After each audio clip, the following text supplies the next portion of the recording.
Alright. Nakakatawa na nangyayari dito, ha. Ngayon nandito ako sa kabilang account dahil ang dami naman akong friends dito na talagang friends ko din sa kabila. Kaya lang, lahat sila ay tulog. O kaya baka nagtutulog-tulogan lang. Nakakatawa dahil si Sis Noemi Maravilla, yan, isa sa mga sisters ko yan na kasama sa Truth. Ay, tutuloy natin yun kasi hindi pa na natuloy kasi wala pa naman tayong magandang ending, no? Gusto ko ang magandang ending, yung talagang sobrang maganda talaga. Itutuloy pa rin natin yan. As a matter of fact, ituloy ko as pansamantala na na magiging ano ba to? Para bang live ano ba to? Alam mo yung live show, 'di ba? Parang ganon. Ang tawag doon? Reality. Reality show. O yan, tutuloy ko yun. Para at least may karugtong. Para alam nila na kung ano man, kung saan man nag-stop yung kabanata noon. And then at least makikita kung saan nagpatuloy. And then later on, pupunta tayo doon sa pinaka-dulo, pinaka-ending. Pero dapat maganda, di ba? So as of now, walang nag-like kasi sabi ko kay sister, mabuti nga dito si Matt Garcia, si Mama. Mama, love you, miss you. Buti pa nga siya, nagising na. Yung iba, wala. Alam ko nandyan lang sila, pero nagtutulog-tulugan.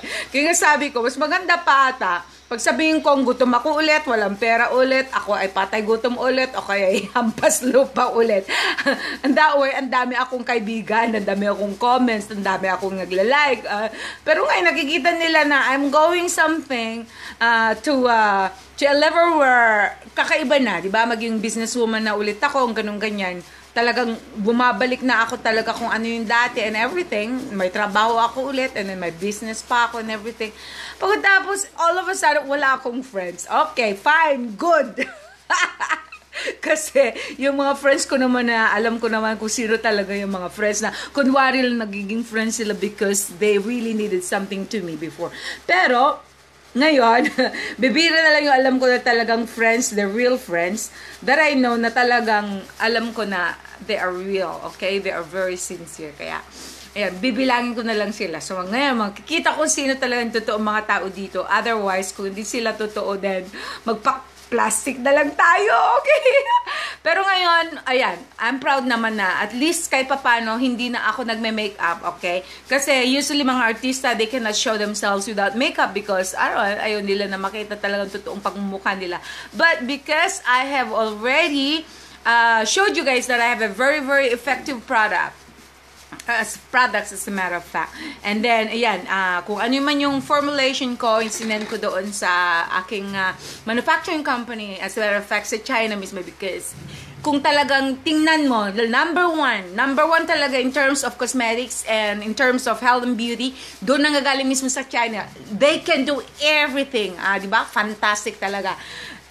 Alam mo naman kung anong ginagawa ng China, lahat ginagawa nila. To the fact na kailangan, kulang na lang na tao ang gawin nila, as in, yung gawin nilang totoong tao ang isang robot. But anyway, huwag muna tayo doon papunta. Okay, so, in terms of beauty products later, makikita yung update ko lahat kayo. Gumawa rin ako ng page, sana hindi ako mawala dito, otherwise mawala ulit yung page na yon. So, anyway, of course, I'm hoping that I'm still going to retrieve back my Ruby Rose and Villanueva Vaca. And I'm going to update you guys later. And then, yan, Mrs. Noemi Maravilla, and of course, Matt Garcia, Mama, salamat, I love you. Mwah. Ayan. Kung sino-sino pa yung mga nagla-like dyan, lahat din, salamat, okay? I-check ko na lang mamaya, alright? Salamat mga anak, namiss ko na kayo!